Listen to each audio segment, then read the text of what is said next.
1-1 Dumfries, yana pas Lautaro zarba 1-0 Inter. Hisobda oldinga chiqmoqda Martinez. Risk o'zini oqladi.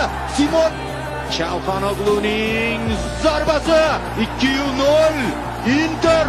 Yana mana shu hisobni yuzaga keltirdi. Martin va zarba gol. 9-likka Erik Garcia. Barsa qaytishni boshlayapti. Qani ajoyib pas. Yana Barselona uryapti. Olmo. Yerda Rafinha zarba pozitsiyasida. Zomerdan gol. Rafinha yana amalga oshirdi bu ishni.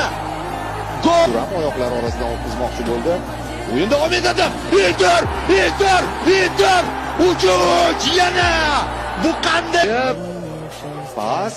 Zarba Frattesi. Inter 4-golni uryapti. Frattesi zaxiradan maydonga tushib.